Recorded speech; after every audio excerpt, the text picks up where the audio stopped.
You're on a spiritual journey, period. And we're all going to end up in the same place, if there is such a thing. I used to be a guy who was experiencing the world, and now I feel like the world and the universe experiencing a God. All we really yearn for is our own absence. I don't want anything. That's the craziest thing, and it's the weirdest thing to say, where I have no ambition. Somewhere in the middle of absolute confusion, absolute disappointment, the fruition of all of my dreams, standing there with everybody else and being unhappy. You know, it's not Jim Carrey who can walk down the street just doing anything he wants to and get away with it because nobody knows you. You know, after a while, hopefully it'll be to the point where I can't walk out in the street. Won't that be fun? where it'll be impossible to walk anywhere without being recognized. You're supposed to say, you know, we're important. You're supposed to say, it's all going to be all right. You're supposed to say, whatever you dream can come true. So I do believe in manifestation, power of that kind of stuff, but I don't believe that any of it matters. All spirituality is about relieving suffering. You know, everything is divine. There's no thing that isn't divine. Everything is divine, and I'm that. You go to the office and you put a monkey suit on and you act a certain way and you say a certain thing and you lie through your teeth at times and you do whatever you need to do to look like a winner. And then at some point of your life, you have to go, I don't care what it looks like. And I'm gonna face the abyss of not knowing whether that's gonna be okay with everybody or not. The feeling of wholeness is a different feeling than meanness. I don't exist. So they're all characters that I played. I played the guy that was free from concern so that people who watched me would be free from concern. Just like the movie, they try to ground you in the middle of that abyss. No, no, be the other guy. You told us you were this guy. You know, no one can live with that forever. They're like, I don't want to be me either, you know? And I go, well, great, because you never have been. I mean, it looks great when you got a cool car and you got nice clothes and you've done something that people admire. It's not where happiness comes. Everybody walks around and they go like, why am I depressed? Well, it's because you're trying to be something for the world. As soon as you let that go, better things happen. And I wondered, who is it that's aware that I'm thinking? And suddenly, I was thrown into this amazing feeling of freedom. I was no longer a fragment of the universe, I was the universe. Depression only happens when you're playing a character. So when I tried to go back and play Jim Carrey, I got depressed. You're going to have to either let that creation go and take a chance on being loved or hated, or you're going to have to kill who you really are and fall into your grave grasping onto a character that you never were.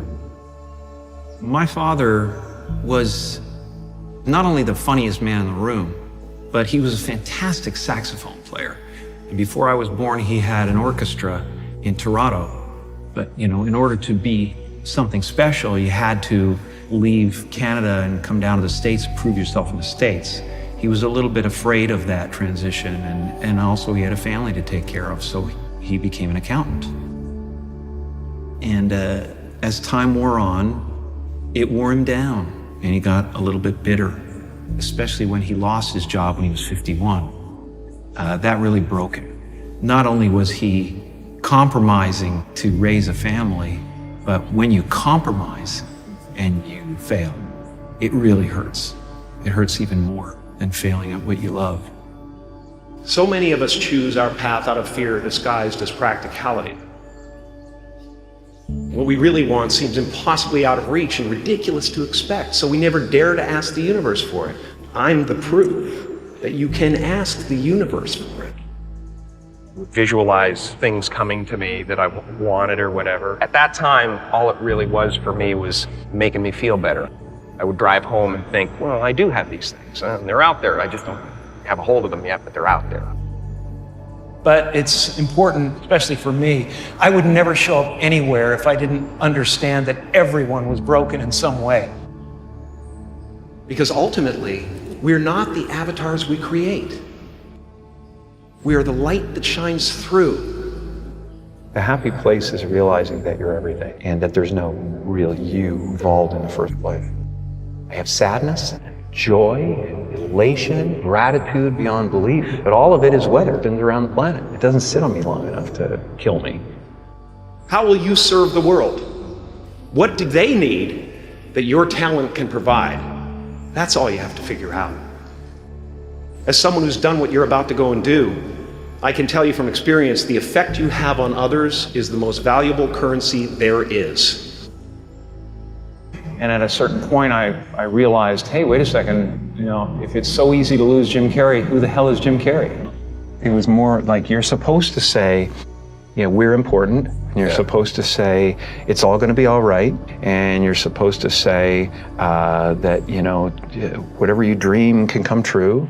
And you're supposed to say all those things. I do believe in manifestation, power of that kind of stuff. But I don't believe that any of it matters. You know, this mattering is to me a human construct, born out of a need. Same need as you have to have, you know, deities and things like that. I mean, I believe in an energy of God, an energy of, you know, everything is divine. You know, there's no thing that isn't divine. Everything is divine, and I'm that. And it doesn't matter to me what's happening. I'm finding that ultimately the freedom from it is something people are kind of hungry for. Right. They're like, I don't want to be me either. Right. You know, and I go, well, great, because you never have been. I believe that I had to become a famous, you know, idea and get all the stuff that people dream about and accomplish a bunch of things You know what that this means, don't you? You know, that look like success in order to give up my attachment to those things. It's been part of the evolution of ego is to spend your first half of your life acquiring and adding, thinking you can add to yourself, and it looks great. I mean, it looks great when you got a cool car and you got good, nice clothes, and you know, and you've done something that people admire, but it can never fulfill you. You can never be happy. You know what I mean? It's not where happiness comes from. And you know, I dealt with depression, you know, a few years ago, and people still think, well, he's going through, you can tell he's depressed. It's not. I have no depression in my life whatsoever. Literally none. I have sadness and joy and elation and satisfaction and gratitude beyond belief, but all of it is weather. And it just spins around the planet, you know? It doesn't sit on me long enough to kill me. The happy place is realizing that you're everything, you know, and that there's no real you involved in the first place. You know, it's a weird little semantic jump that you make where it sounds like, well, that's totally fucking threatening, man. I can't not be me. I built this construct. And it's just ideas. Right. They're just ideas. You know, the only thing that separates you from an African American or an African Canadian is an idea. You know, and the weather, the adaptation to the climate, and whatever it is, I don't believe in any of it. And so the feeling of wholeness is a different feeling than meanness. They're all characters that I played, including Jim Carrey, including Joel Barish, including any of those things. They're all characters. You know, Jim Carrey was a less intentional character, because I thought I was just building something that people would like, but it was a character, you know, so it's, you know, I played the guy that was free from concern so that people who watched me would be free from concern. You know, and then at a certain point you go like, okay, well, that's great, But you know, it's like the one thing, like people talk about depression all the time. The difference between depression and sadness is just, you know, from happenstance, whatever happened or didn't happen for you, or, you know, grief or whatever it is.